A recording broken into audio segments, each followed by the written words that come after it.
మంచిదండి. కూడి వచ్చిన సహోదరి సహోదరులందరికీ ప్రభు పక్షాన తెలియజేసుకుంటున్నాను. ఈరోజు మనం చెప్పుకోబోయే అంశం మరి కొద్దిసేపు చెప్తాను.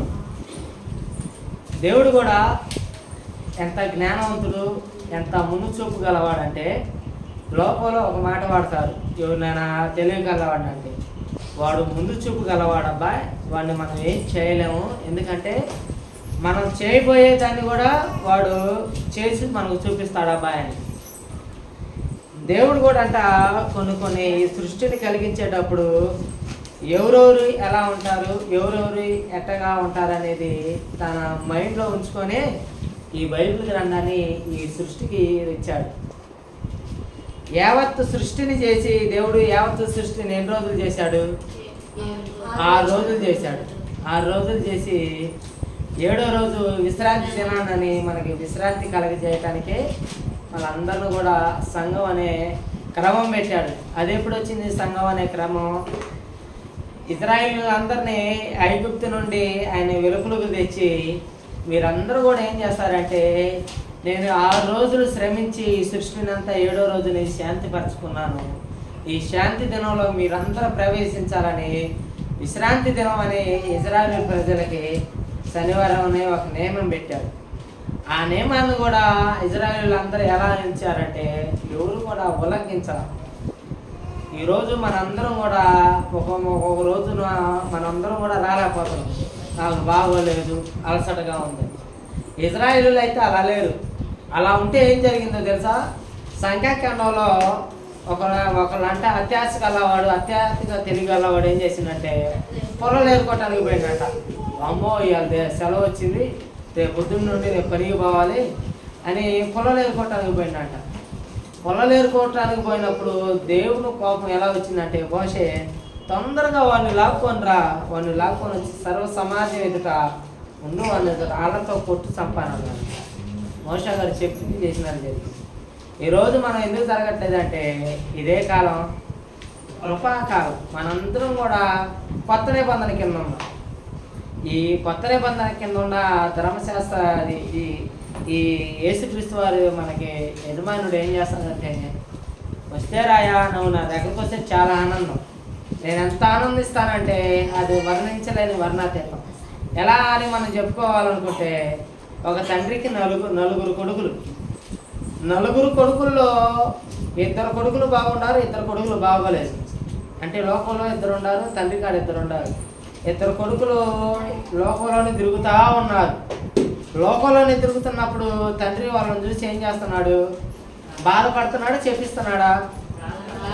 ఏదో పైకి 4 ముందు ఏదో వాళ్ళు వచ్చి చెప్తుంటే వాళ్ళ పాపం వాళ్ళదే పోనీలే, నా ఉసురు తగిలిద్ది అనుకుంటాడే కానీ ఖచ్చితంగా దుఃఖిస్తాడు తండ్రి. అలాంటి మానవులమే మనమే అలా ఉంటే ఈ సృష్టికర్త ఎంత మన గురించి ఎంత ఆలోచిస్తాడు? అలానే మనందరం కూడా ప్రతిసారి ఆరాధన మిస్ కాకుండా వస్తే మనందరం కూడా బాగుంటాం.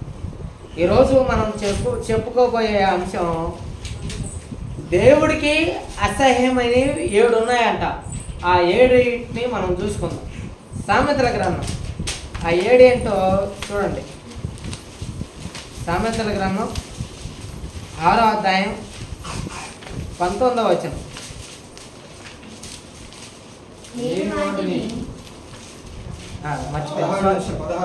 సారీ అండి, 16 నుంచి. యెహోవాకు అసహ్యమైనవి 6 గలవు, 7 ఆయన కలవు. అవేవనగా అహంకార దృష్టియు, కళ్ళలాడు నాలుకయు. అహంకార దృష్టి దేవుడికి అసహ్యమైందంట. ఎవరైనా డబ్బు ధనం ఉందంటే వాళ్ళకి వచ్చేదే అహంకారం. అవన్నీ నిరపరాధులను చంపుట అంట. ఇవన్నీ మనం చూసుకుంటే అహంకార దృష్టి. ఎవరు అహంకారంగా ఊగిపోయారు? బబులోను రాజు ఏమయ్యాడు? తన రాజ్యం తానే సంపాదించుకున్నాడని అహంకారంతో ఊగిపోతే ఆయన ఏం చేశాడు?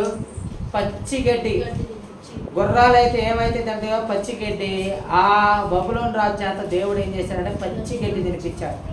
నిరపరాధులను చంపటం. యెజబెల్ ఏం చేసింది? ఆయన పేరు నాబోతుని తాగు చంపించింది. దుర్యోచనలు యోచించి హృదయమును కీడు చేయుటకు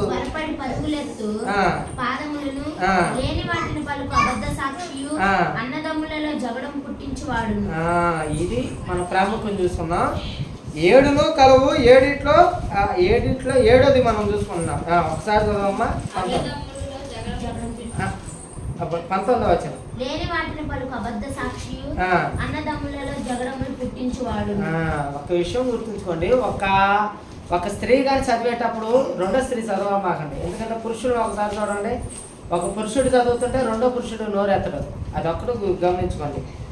లేని వాటును పలుకుటూ అబద్ధ సాక్షి. లేని మాటలు అంట. లేని మాటలు అంటే దీనికి పర్యాయ పదాలు ఏమొస్తాయంటే అబద్ధికుడు, కొండెగాడు, ఇవన్నీ పర్యాయ పదాలు ఒక 4-5 వస్తాయి. పర్యాయ పదాలు అంటే బైబిల్ భాషలో ఏమందంటే కొండెగాడు.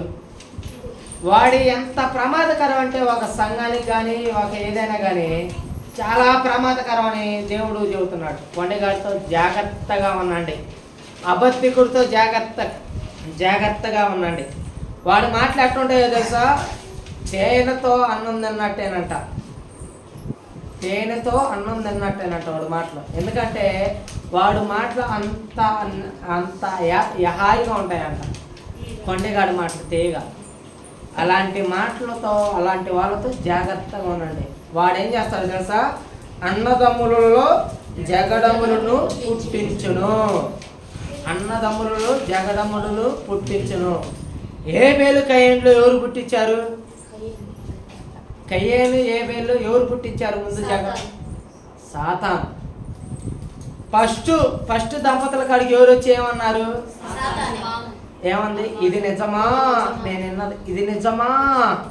అసలు అవమ్మ గారు ఏమైంది? వాడి మాటకు లోబడిపోయింది. ఇది నిజమా అవమ్మ అన్నప్పుడు అని ఒకసారి కూడా కూడా ఊహించుకుందట. అంటే వాడు మాటలు అలా ఉంటాయి. సహోదరుడు అనకపోయినా అన్నట్టుగా కల్పించుకుంటాడంట మాటలు. ఇంకొకటి చూసుకుందాం. సామెతల గ్రంథం 25:18. సామెతల గ్రంథం 25:18. తన పొరుగువాని మీద ఏందమ్మా? తన పొరుగువాని మీద కుట సాక్ష్యం పలుకువాడు సమ్మెటను ఖడ్గమును వాడిగల అంబును పోలినవాడు. చూడండి, పొరుగు వాని మీద అబద్ధ సాక్ష్యం పలుకువాడు ఏమేమి ఉన్నాయంట వాడి చేతిలో? సమ్మెటను, ఖడ్గమును, వాడిగల అంబును.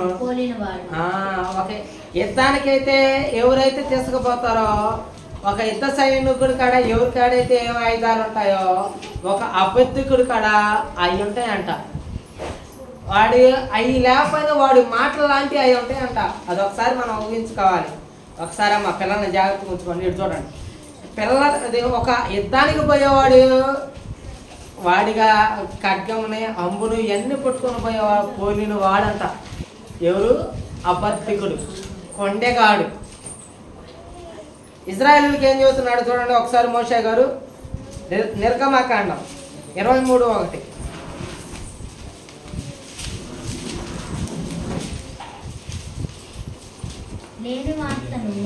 లేని వార్తను పుట్టింపకూడదు. అన్యాయపు సాక్ష్యమును పలుకుటకై దుష్టునితో నువ్వు కలవకూడదు. దుష్కార్యము జరిగించుటకై సమూహమును వెంబడించవద్దు. 23. లేని వార్తను పుట్టింపకూడదు. వీడు ఎలా పుట్టిస్తాడు అసలు లేని వార్తను? వీడు ఎలా పుట్టిస్తాడు? ఇదంతా ఎవరితో మాట్లాడుతున్నారు తెలుసా? సంఘంలో ఉన్న వాళ్ళతోనే. ఈ లోకంలో అసలు ఇప్పుడుంటే ఆ ట్రెండ్ ఏందో తెలుసా? అబద్ధంతో కొన్ని సంఘాలు నడుస్తున్నాయి. కొన్ని అబద్ధాలు చెప్పే వాళ్ళతోనే ఎక్కువ సవాసాలు ఉంటున్నాయి. మనం తీరగా లాస్ట్కి పోయి ఒక మడిచికాడ అవుతాం. ఎంత బాధతో ఎంత ఆనందంతో ఒక ఆయన ఒక పత్రిక రాస్తాడు ఆయన, అది కూడా చూసుకుందాం. లేని వార్తను పుట్టింపకూడదంట. లేని వార్తను పుట్టిస్తే ఎలా ఉండిద్ది అనేది మనం కొన్ని చూసుకుంటే ఇవన్నీ మనం చెప్పిన వాళ్ళే, ఎక్కువ టైం లేదు. నా తర్వాత ఇంకో సహోదరుడు చెప్పాలి కాబట్టి పైన చూసుకుందాం. లేని వార్తను పుట్టిస్తే ఏమేమి జరిగిద్ది? లేని వార్తను పుట్టించడం వల్ల ఈ లోకానికి చీకటి అనేది కలిగింది. ఎలానో తెలుసా? అపోస్తుల కార్యం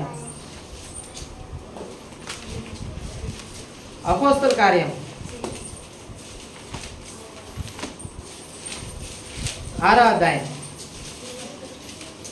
13వ వచనం. అతనిని పట్టుకొని మహాసభ యొద్దకు తీసుకొని పోయి 4 కన్నులు దొంగమ్మ 5వ వచనం. 5వ వచనం. ఈ మాట ఇష్టమైనందున వారు విశ్వాసముతోను పరిశుద్ధాత్మతోను నిండుకొనిన వాడైన స్టెఫను, ఫిలిప్పు, ప్రాకోరు, నికానోరు, తీమోను, పర్మెనాసు, యూదుల మత ప్రవిష్టుడను అంతియొక్క వాడును అగుని నికోలాసు అను వారిని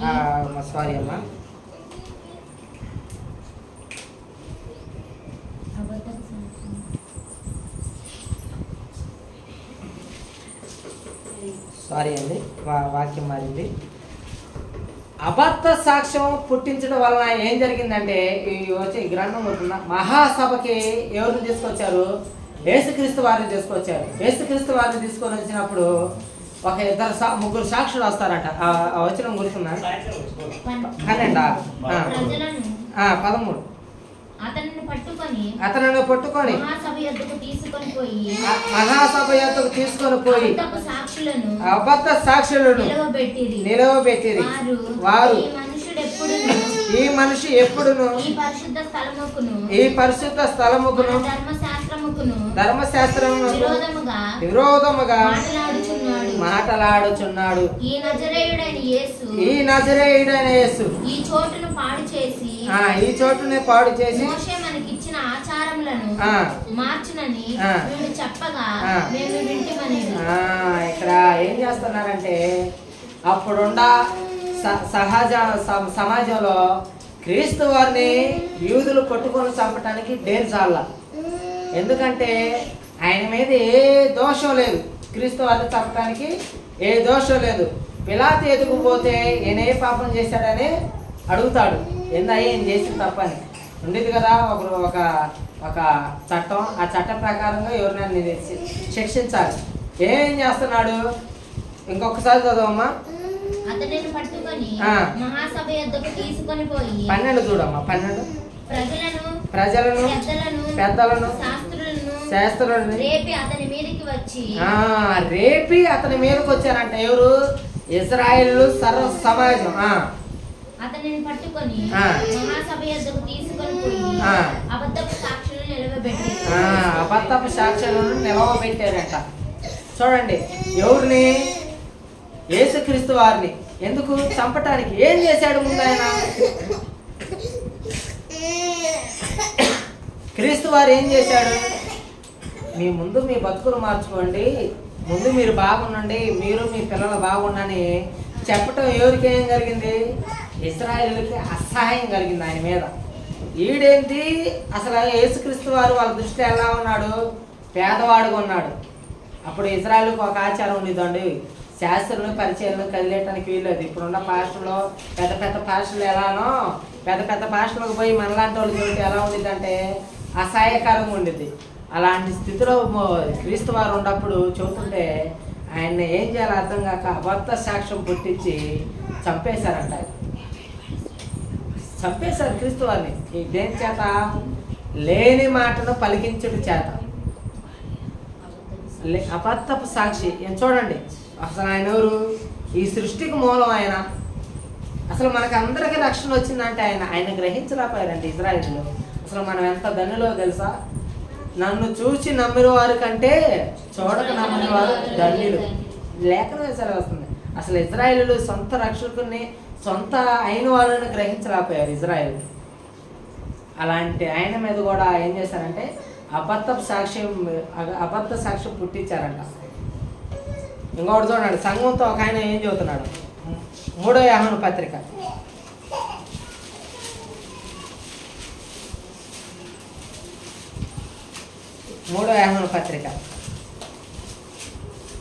1 నుండి 9 10 వచనాలు. పెద్దనైన నేను సత్యమును బట్టి ప్రేమించు ప్రియుడా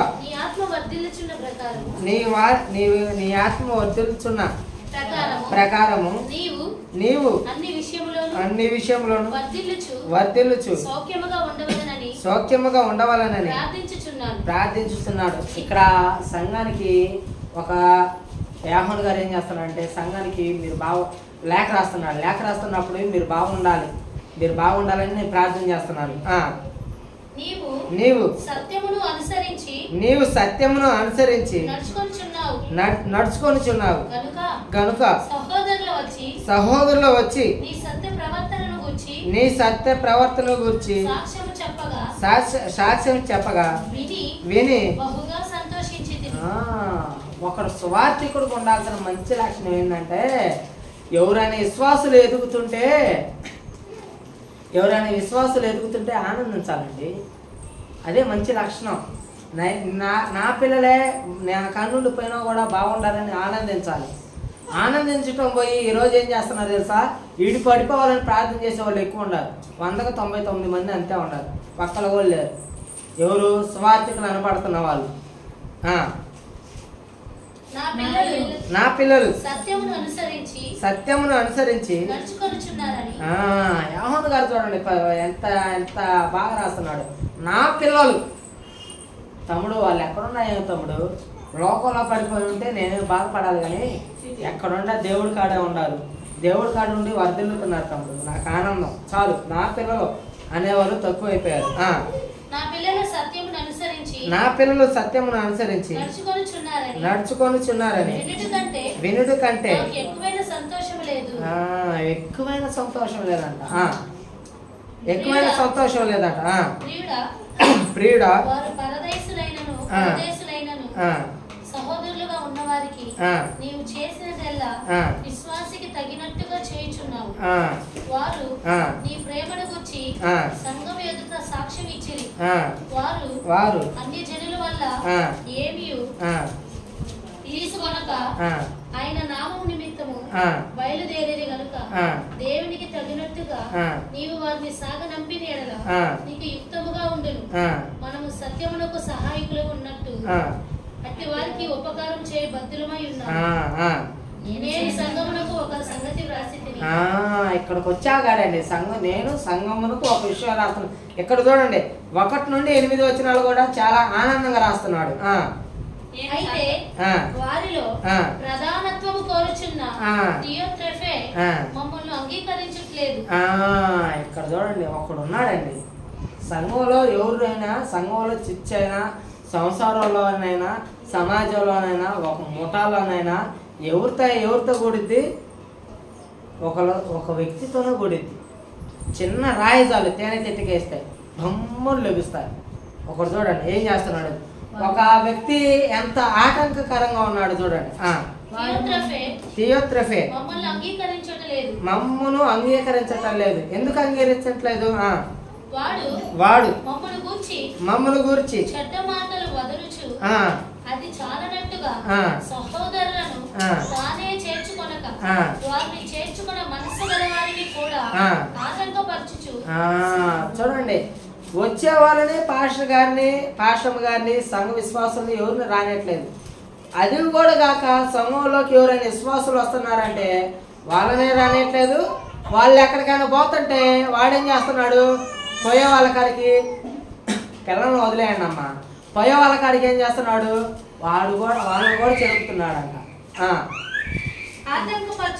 ఆటంకపరచుచు సంఘములో నుండి వెలివేయుచున్నాడు.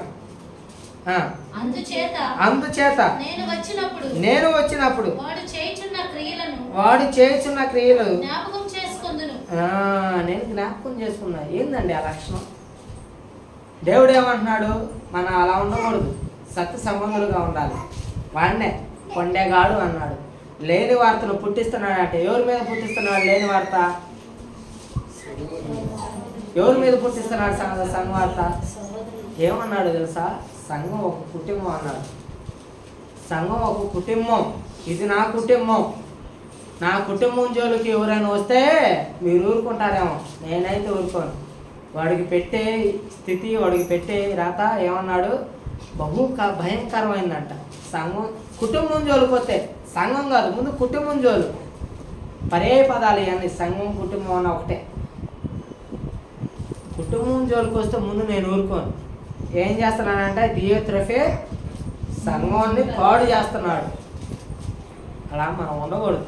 సంఘంలోకి వచ్చే వాళ్ళని మనం ఆదరించాలి. తమ్ముడు నువ్వు ఎక్కడైనా ఉండు, ప్రభువులో ఉండు. నువ్వు ఎక్కడికి పోతే ఏమి? ప్రభువులోనే ఉంటావు, ఆనందకరం.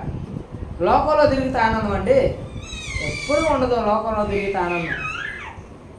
పొద్దున వచ్చి ఒక సహోదరుడు ఒక మాట అంటున్నాడు, నేను తీసుకోవటానికి భయం వేస్తుంది మావయ్య, మళ్ళీ నేను పడిపోతానేమో, నా కళ్ళ ముందు చాలామంది ఉన్నారు, అలా ఉంటుందేమోనని.